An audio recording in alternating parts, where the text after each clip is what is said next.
ও কাকি এটা তো পঁচিশ পারা জমি আসলো না মাটি কাটে আলু করতে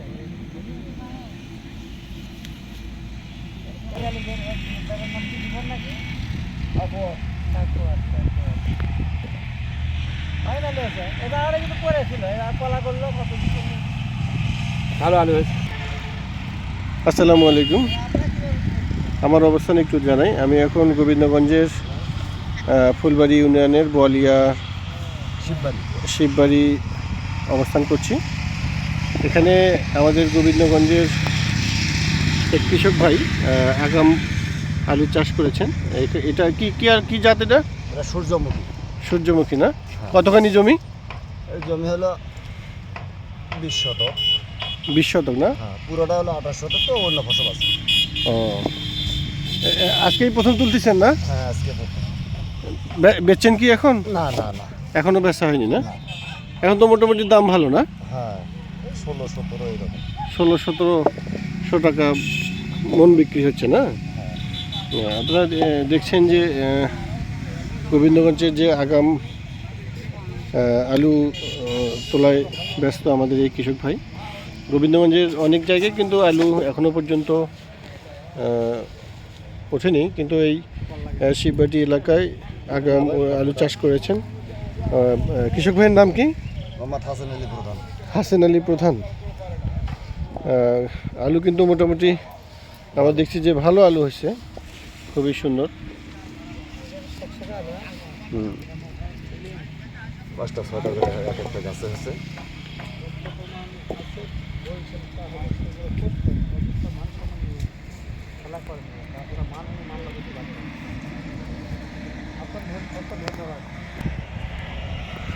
আমরা রাস্তা দিয়ে যাওয়ার পথে এই কৃষক যখন আলু তুলছিল সেই সময় আমরা এই যে জায়গাতে উপস্থিত হয়ে আপনাদের মাঝে একটু শেয়ার করার চেষ্টা করছি। যেহেতু বর্তমানে এই বাংলাদেশের প্রেক্ষাপটে আলুর যে কাণ্ড শুরু হয়েছিল, আলুর যে মূল্য সেটি কিন্তু সাধারণ ভোক্তা যারা আছে তাদের ক্রয় সীমার বাহিরে।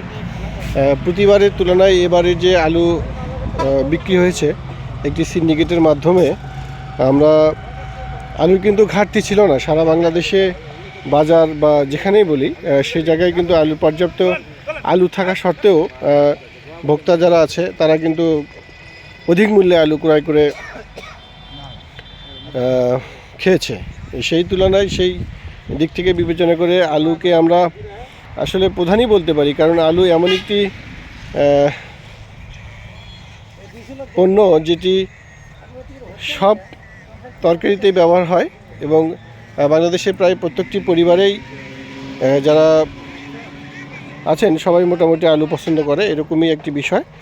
তবে আলুর যে কাণ্ড বর্তমানে বাংলাদেশের যে প্রেক্ষাপটে আলুর যে মূল্য সেটি আসলে এই বছর কীরকম হবে, যেহেতু আগাম আলু তোলার কারণে কিন্তু অনেকটাই আলুর যে সংকট সেটি কিন্তু সৃষ্টি হবে। তারপরেও পরবর্তীতে যারা আলু তুলবে সেটি আসলে কতটুকু মজুদ থাকবে সেই মজুদের উপরেই কিন্তু নির্ভর করবে বর্তমানে বাজারের যে আলুর দাম সেটি।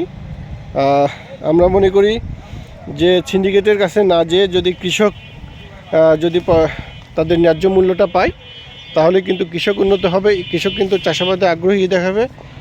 পাশাপাশি আমাদের কৃষি ভাইয়েরা সব দিক থেকে লাভবান হবে সেটা আশা করছি। ধন্যবাদ। আসসালামু আলাইকুম।